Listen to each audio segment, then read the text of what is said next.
Thanks for joining us. Why don't you start us off with how the team's doing this weekend and just looking ahead to this weekend against Galaxy? Yeah, obviously we're coming off a good stretch of games, good quality wins against good opponents, going on a 3-game stretch in 6 days. It's not easy, regardless of if you're playing away, home, what place in the standings the opposition is. It's always going to be a tough game. But we're in a good place. Mentally, physically, we're getting back. Our legs underneath us after a hard week, and we're going into a place, Galaxy. They're maybe on the lower end of the standings, but it's so tight right now. They have games in hand, and they play good soccer. They just haven't really gotten the results to go their way lately. Okay, well, let's open it up to questions online. Sam, do you want to start us off? Hey, Zach. Thanks for taking the time to chat.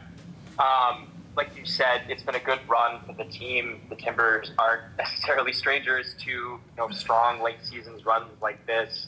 As a player, what are some of the keys to kind of keeping that focus for so many games? Kind of coming right up at the end of the season where all these results count. What are some of the keys to you and just kind of keeping that focus?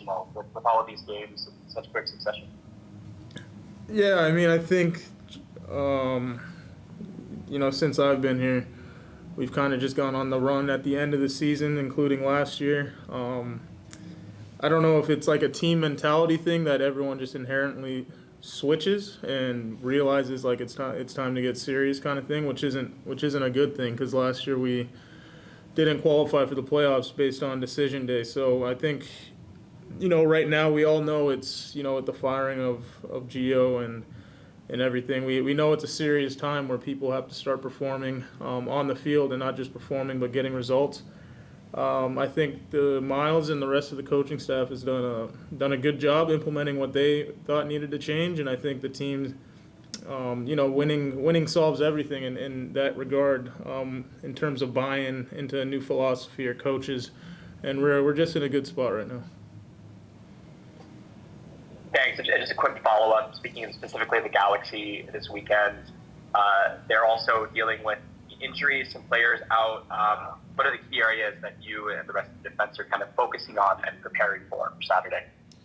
Yeah, both teams, obviously, we have a lot of season-ending injuries already as it is. I know they have a couple as well. Injuries are just obviously part of a game this late in the season. Key players, depth players, etc.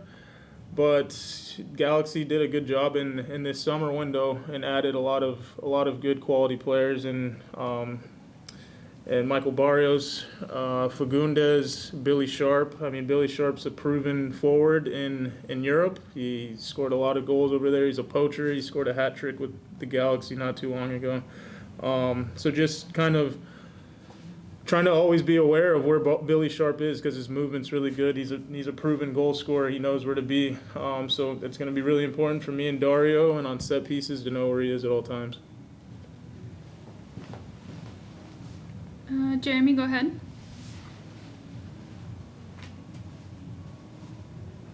Hi, Zach. I've just got 2 questions for you. The first one has to do with your partnership with Dario Zuparic. You two have formed one of the best center back tandems in the league this season.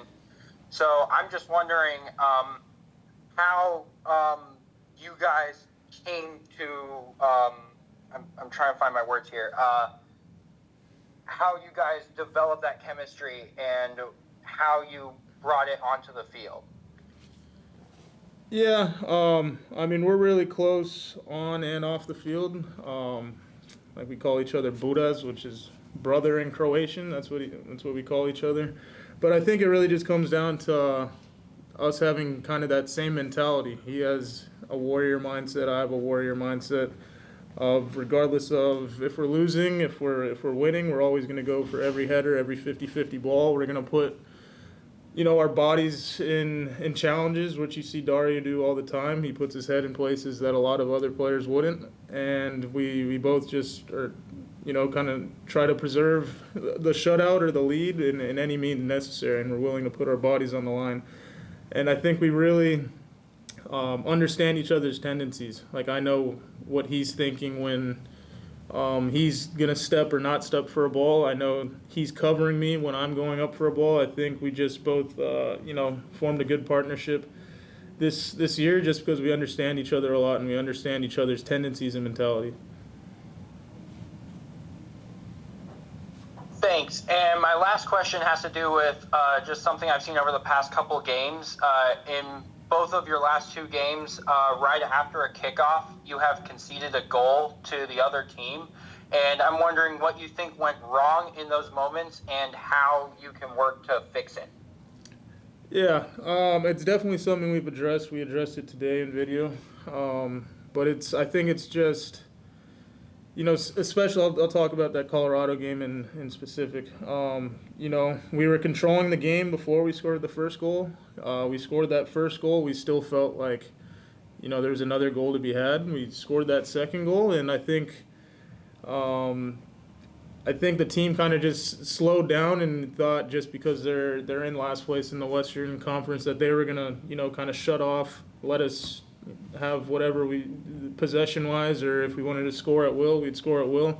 And I think that was just a key moment where Colorado said, like, we're not gonna like back down just because we're losing 2-0. And credit to them because they battled back 2-0, made it 2-2 right before half, and it made it a very challenging game. But yeah, just being able to not switch off in those critical moments. They say the most dangerous times to concede are first 5 minutes of a half, first 5 minutes, I call it 5 minutes, but 5 minutes after you score a goal as well, not just going into a break.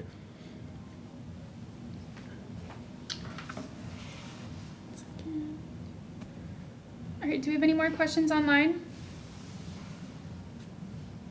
Okay, we will wrap it there with Zac and then start with interim head coach Miles Joseph shortly. Thank you. Thank you, guys.